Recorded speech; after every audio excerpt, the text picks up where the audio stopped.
The Iran nuclear deal is about to expire in 1 month. In that deal are certain multiple sanctions that prohibit Iran from developing certain weapons, including nuclear weapons. All of these sanctions together is called the United Nations Arms Embargo, or maybe you know it as the JCPOA. But what's important here is that when these sanctions are lifted, Iran is pretty much free to do whatever it wants when it comes to very destructive weapons. So now the United States is rushing to try to get these United Nations member states to extend the sanctions. But the United Nations member states are saying that since the US left the deal 2 years ago, they no longer have a say in what Iran should or shouldn't do. So technically, these member states are right. The United Nations can't just unilaterally do whatever they want to Iran, but it seems a little crazy to fall on a technicality when they know what it can lead to. So while a lot of Middle Eastern countries are begging for the UN to step in and extend these sanctions, the United Nations Security Council are just kind of sitting back and thinking, maybe we should just kind of let this happen. Sounds a little crazy to you? Well, it is. It is crazy. Let's take a closer look right after the intro.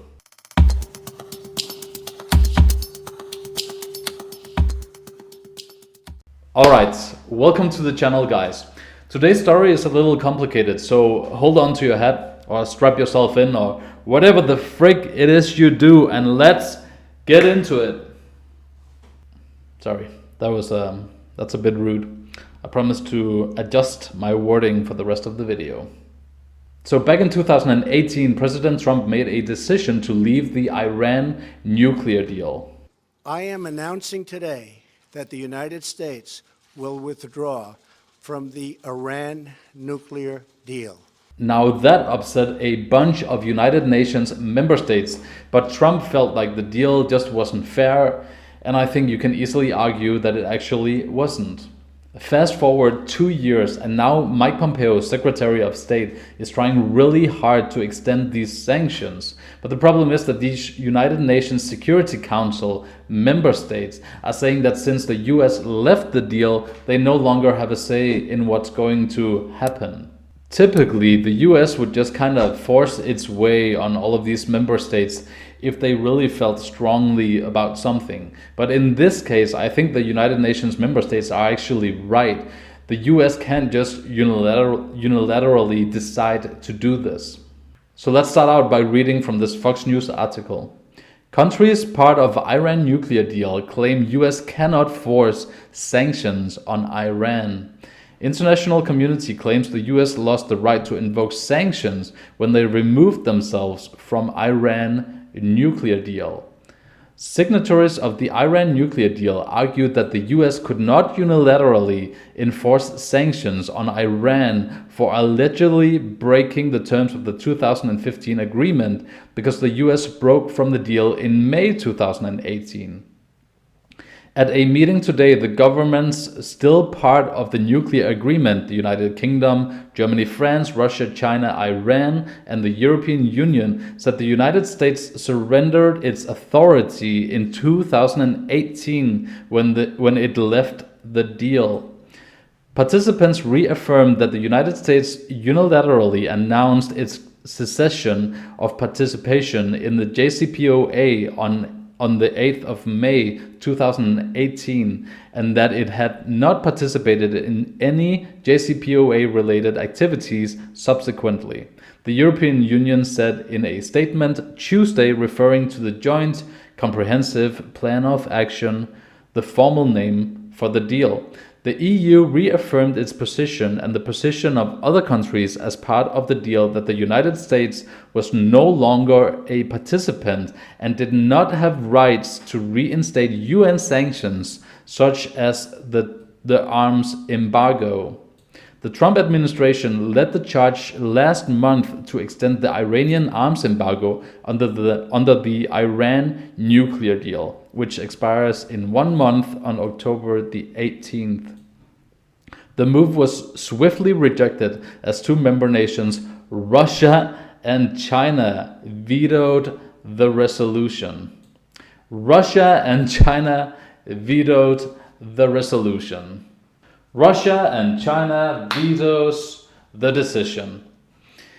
I think since China was in this decision all along and this agreement to begin with, the US never really had a good chance as soon as they exited the deal. They never really had a good chance of actually pushing through what they wanted when it comes to these sanctions.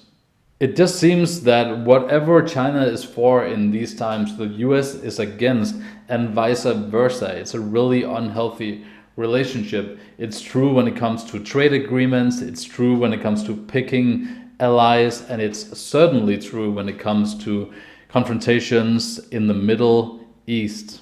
So to be fair, if Russia and China hadn't actually vetoed this decision, it wouldn't really have mattered in the end, because the US would still need 9 of all of the countries to be on their side and to vote for their decision. And since no one is doing that right now outside of the US, that was never really going to happen in the first place, veto or not.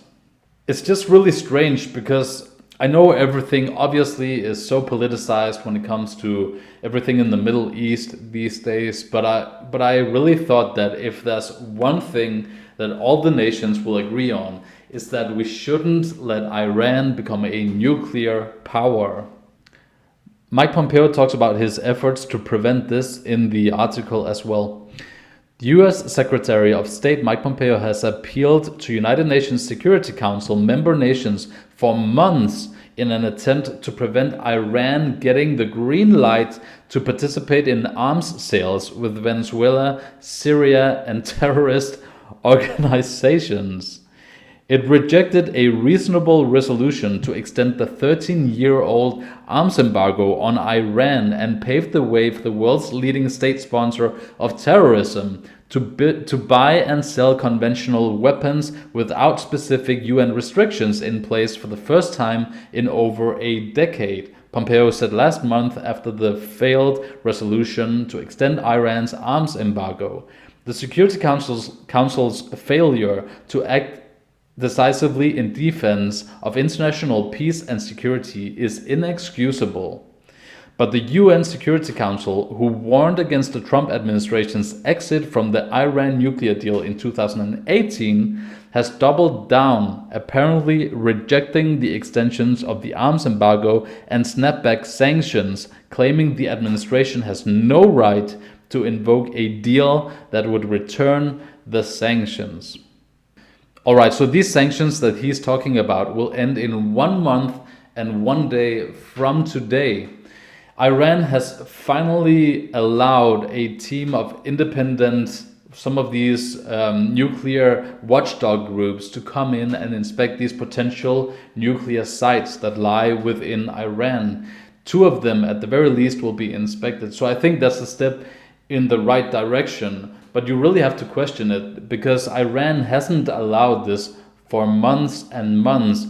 That means that they not only had time to clean up these nuclear power plants or the potential power plants, buildings and everything, facilities, infrastructure, they had time to clean it up to the extent that it is possible to clean it up. But you also have kind of the sense that Iran is doing this because they sense that there's a possibility for the sanctions to actually be lifted and not extended in 1 month. So you get a sense that they're doing this obviously for the sake of their self-interest, in the hopes that if they comply now, they won't receive tougher sanctions. Whereas if they hadn't complied, maybe the UN nations would be more convinced by the US to apply these sanctions again.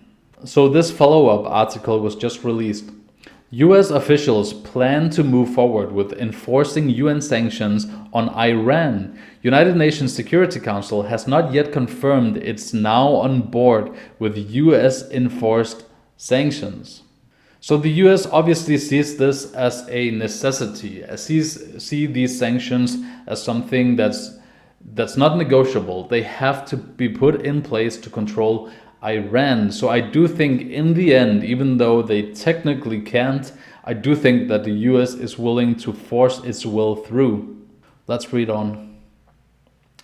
State Department officials said Wednesday that it will push forward with US sanctions against Iran and will impose sanctions on anyone who violates the United Nations arms embargo despite its expiration next month under the 2015 nuclear deal.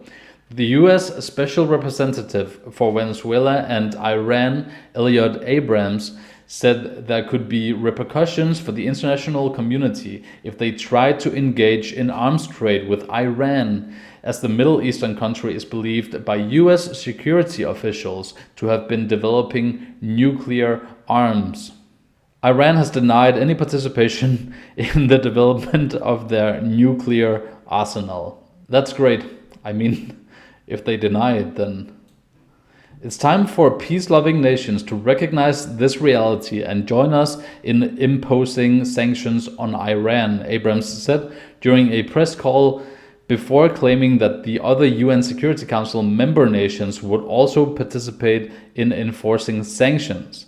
It is astonishing that anyone would think or have thought it sensible to allow the arms embargo on Iran to expire next month, given that the regime's role in destabilizing Iraq, Syria, Yemen, and Lebanon, and its continuing support for terrorism, he added.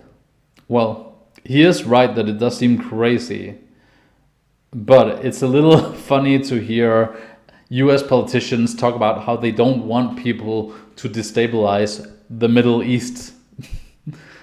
I mean, but Britain, China, France, Germany, and Russia, the other permanent member nations of the UN Security Council, have flatly rejected the US ability to unilaterally enforce snapback sanctions once the arms embargo lifts on October the 18th. Our position regarding the effectiveness of the US notification pursuant to Resolution 2231 has consequently been very clearly expressed to the Presidency and all UNSC members. Germany, France, and the UK said in a joint statement last month, "We cannot therefore support this action, which is incompatible with our current efforts to support the JCPOA." All right, look, I think this is mostly just about politics, and I really hope that these member nations will come around, and I think they will in time. I hope the best case scenario is that they're just trying to push the time limit of when's the last moment they can jump onto this deal to get the most out of it for their own nations. So they might be using it as a negotiation chip. It just really doesn't look good that no one's willing to step up and extend these sanctions, especially when everyone's doing it at the same time and you're taking a strong stance on the side of China against the US, and these are mostly European nations outside of Russia, China, the US obviously. It's mostly European nations taking a strong stance in a battle between the United States and China right now. I think you have to be very careful in playing politics to get what you want, especially when it comes to really important issues, because it's not only politicians battling it out with words, it's also people of those nations looking on, seeing what the politicians are doing. And if these nations, these people of the nations of Europe are looking on as the politicians are using it as a bargaining chip, that's really not a good look for anyone. Worst case scenario obviously is that they just don't want to extend it, that they think that, well, we don't have a right anymore and we shouldn't interfere when we don't have a right. So let's just let Iran do what it wants after 5 straight years of very, very strict control, very needed strict control. We're just gonna let them do what they want. I will make sure to stay on top of this issue and bring any new updates and developments in the story to you guys. It's only 1 month out now, so there's a limited amount of time where they can actually do something. Nothing's ever black and white in these situations. and I might miss something, but I'll do my very best to read the articles, try to see it from both angles, and then bring it to you guys. So if you like this video, please remember to subscribe to my channel so that it gives me fuel to bring more stories and more updates on the stories like these to you guys. It really helps me out. And if you really want to help me out, you can share this video on your social media. That's the thing that helps me out the most, since I don't know if you noticed, but in the recommended section of this video, you probably won't see any of my videos. You probably will only see mainstream media. And that's why YouTube has begun pushing mainstream media the most. So now smaller news channels or channels who cover politics, international important issues like mine, we don't really get the views that you might have gotten if you were just doing entertainment or something else. So it really helps me out if you share this video. That's the very best way you can help me out. Thank you so much for spending your time with me on this video. Have a great day and God bless you.